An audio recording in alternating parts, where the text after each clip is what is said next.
অবশেষে ভারত এবং আমেরিকার মধ্যে খারাপ সম্পর্কের অবসান ঘটল এবং সেই অবসান ঘটাটা এতটাই বড় খবর আনলো ভারতের জন্য, যেটা কেউ কল্পনাও করেনি। আমেরিকান যে ট্যাক্স, সেই ট্যাক্স ভারতের উপরে 50% আরোপ করা হয়েছিল। ভারতের উপরে এক ধরনের হুমকি দিয়ে আসছিলেন ডোনাল্ড ট্রাম্প প্রায় মানে গত 6 মাসেরও বেশি সময় ধরে, তারও বেশি সময় ধরে।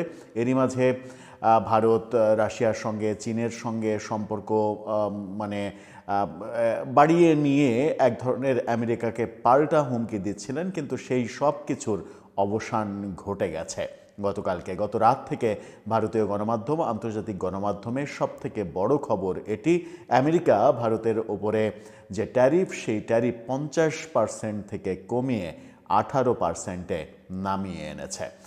সেই প্রেক্ষাপটে ভারতের প্রধানমন্ত্রী কি বলছেন, এই সম্পর্ক যখন জোড়া লাগলো তখন বাংলাদেশের রাজনীতিতে সেটা কেমন প্রভাব ফেলবে, আগামী নির্বাচন যখন 12ই ফেব্রুয়ারি আমাদের, সেই নির্বাচনে এটা প্রভাব ফেলবে কিনা, চলুন একটু জেনে দেখব খবরের ভেতরে ঢুকে, পারিপার্শ্বিক অবস্থাগুলো আলোচনা করে। থাকবেন পলিটিক্স টিভির নিয়মিত আয়োজন।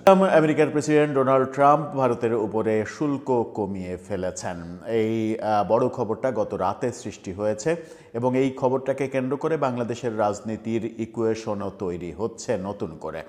ভারতীয় গণমাধ্যম ইন্ডিয়ান এক্সপ্রেসের শিরোনামটা দেখে নিন। তারা বলছে যে US agrees to trade deal will cut 18% from 50%। এই কথা যখন তারা বলছে তখন উচ্ছ্বসিত এই সময় তাদের বাংলা গণমাধ্যম, তারা ডোনাল্ড ট্রাম্প এবং নরেন্দ্র মোদীর একটি কার্টুন সহ, হাস্যোজ্জ্বল যে কার্টুন, সেই কার্টুন সহ তারা বলছে ট্রাম্প মোদি ম্যাজিক, ঐতিহাসিক বাণিজ্য চুক্তি, এক লাফে ভারতের শুল্ক কমে দাঁড়ালো 18%। সেখানে বলা হচ্ছে আমেরিকা বাণিজ্য চুক্তিতে সম্মত, ভারতের উপর পারস্পরিক শুল্ক 50% থেকে কমিয়ে 18-তে আনা হয়েছে। ভারতে নিযুক্ত রাষ্ট্রদূত সার্জিও গোর মার্কিন প্রেসিডেন্ট ট্রাম্প প্রধানমন্ত্রী নরেন্দ্র মোদীর সাথে কথা বলেছেন বলে জানানোর পর এই ঘোষণা এসেছে। দ্বিপাক্ষিক অর্থনৈতিক সম্পর্কের ক্ষেত্রে একটি বড় উন্নতির মাধ্যমে মার্কিন যুক্তরাষ্ট্র ভারতের উপর আরোপিত পারস্পরিক শুল্ক 50% থেকে কমিয়ে 18% করতে সম্মত হয়েছেন। দিনের শুরুতে মার্কিন রাষ্ট্রপতি ডোনাল্ড ট্রাম্প এবং নরেন্দ্র মোদীর মধ্যে টেলিফোনে কথোপকথনের পর এই অগ্রগতি ঘটে। টেলিফোনে কথা বলেছেন তারা দুজন এবং তারপরেই ঘোষণা দেয়া হয়েছে। এই ঘোষণাটা ডোনাল্ড ট্রাম্পই দিয়েছেন এবং সেই ঘোষণার পরিপ্রেক্ষিতে প্রধানমন্ত্রী নরেন্দ্র মোদী ট্রাম্পকে ধন্যবাদ জানিয়ে ঘোষণা করেছেন যে এই পদক্ষেপ মেক ইন ইন্ডিয়া উদ্যোগকে উল্লেখযোগ্যভাবে এগিয়ে নিয়ে যাবে। আজ আমার প্রিয় বন্ধু রাষ্ট্রপতি ট্রাম্পের সাথে কথা বলতে পেরে দারুণ লাগছে। ভারতে তৈরি পণ্যের উপরে এখন 18% শুল্ক কমিয়ে আনা হয়েছে।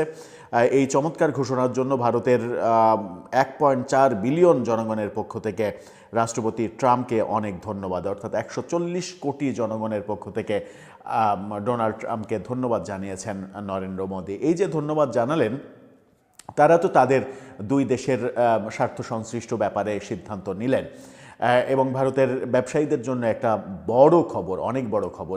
এর জন্য অবশ্য ভারতকে রাশিয়ার সঙ্গে তেল কেনার যে ব্যাপার, সেই ব্যাপারগুলো একটু কমিয়ে আনতে হবে, ভেনিজুয়েলা থেকে তেল কিনতে হবে, যুক্তরাষ্ট্রের সঙ্গে বাণিজ্য সম্পর্ক আরও জোরদার করতে হবে, এই ব্যাপারগুলো রয়েছে।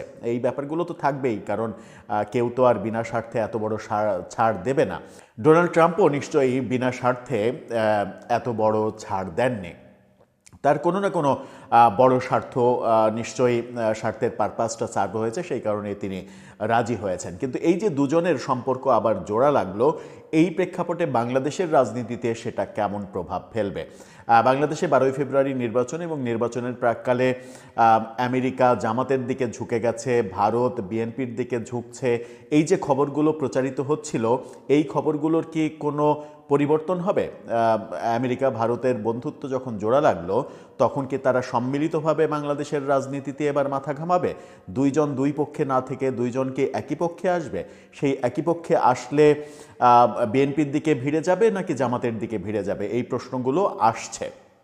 এই প্রশ্নগুলো যখন আসছে তখন নিশ্চয়ই ভারত চাইবে আমেরিকাকে প্রভাবিত করতে। ভারত আমেরিকাকে প্রভাবিত করতে চাইলে সেটা বিএনপির জন্য লাভজনক হবে, সাথে বিএনপির সাথে বোধহয় একটা মানে ব্যাকডোর আন্ডারস্ট্যান্ডিং হবে যে আওয়ামী লীগকে যেন রাজনীতি করার সুযোগ দেওয়া হয়, আওয়ামী লীগ যেন রাজনীতি করতে পারে, সেই ব্যাপারগুলো নিশ্চয়ই তাদের আলোচনায় থাকবে। এরই মাঝে গতকালকে সজীব ওয়াজেদ জয় কলকাতার একটি প্রকাশনা উৎসবে ভার্চুয়ালি উপস্থিত ছিলেন। এই ব্যাপারগুলো আমরা আপনাদেরকে জানিয়েছিলাম। সেখানে ভার্চুয়ালি উপস্থিত থেকে সজীব ওয়াজেদ জয় বেশ কথার বোমা ফুটিয়েছেন। তিনি অভিযোগ করেছেন যে আমেরিকা বাংলাদেশে একটা পুতুল সরকার চাইছে, একজন পুতুল প্রধানমন্ত্রী চাইছে, যাকে ইচ্ছামতো আমেরিকা তার ইচ্ছামতো নাচাতে পারবে। সেই রকম পুতুল প্রধানমন্ত্রী হওয়ার জন্য যে প্রস্তুত থাকবে সেই হবে বাংলাদেশের পরবর্তী প্রধানমন্ত্রী।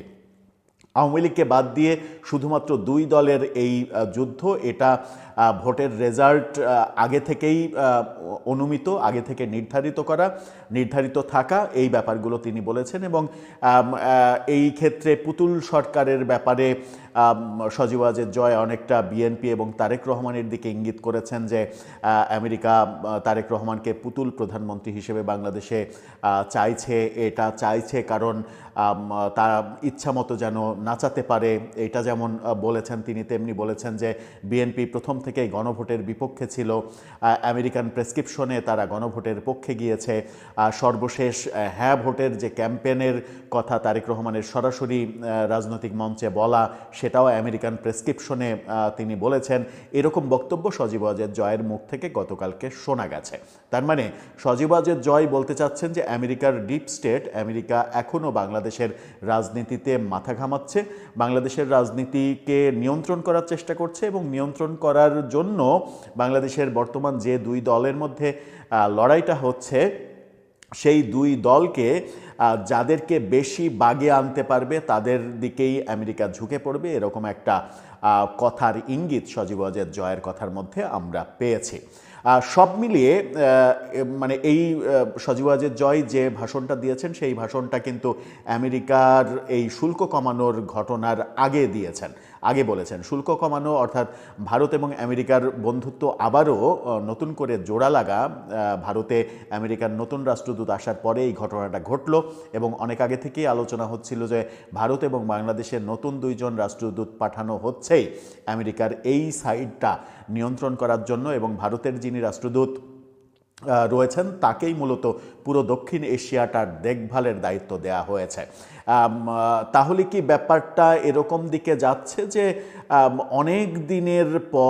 অনেক দিন পর মাঝখানে প্রায় বছরখানেক সময় অতিক্রান্ত হয়েছে, এই বছরখানেক সময় পরে নরেন্দ্র মোদী আবার নিজে এই অঞ্চলের, দক্ষিণ এশীয় অঞ্চলের শক্তিটা পুরোপুরি ফিরে পেলেন এবং পুরোপুরি আমেরিকার আস্থাটা অর্জন করতে পারলেন, যেখানে তিনি দক্ষিণ এশিয়ার রাজনীতি নিয়ন্ত্রণের এখন চেষ্টা করবেন। আর রাজনীতি নিয়ন্ত্রণের চেষ্টা করলে বাংলাদেশের রাজনীতির ক্ষেত্রে সেটা কি হবে?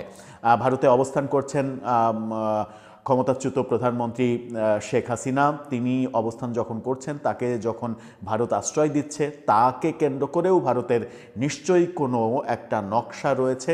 সেই নকশা কোন দিকে যাচ্ছে, কি রাজনৈতিক সিদ্ধান্ত নিচ্ছে, সব কিছুই কিন্তু খুবই ইম্পর্টেন্ট বাংলাদেশের রাজনীতির ক্ষেত্রে। দর্শক, আপনার কি মনে হয় এই যে আমেরিকা 50% থেকে একেবারে এক লাফে 18% শুল্ক নামিয়ে আনলো, যেটা এই অঞ্চলে সর্বনিম্ন শুল্ক? এখন ভারত বড়াই করে বলছে যে এই অঞ্চলে এর চাইতে শুল্ক নেই, এবং বিশ্বের অন্যতম কম শুল্কের দেশ হয়ে গেল এখন ভারত এবং ভারতীয় পণ্য। সেই জায়গায় দাঁড়িয়ে ভারত কি আমেরিকার আস্থা নিয়ে এই অঞ্চলের রাজনীতি, বিশেষ করে বাংলাদেশের রাজনীতি কন্ট্রোল করার চেষ্টা করবে? আপনার মতামত জানিয়ে লিখতে পারেন।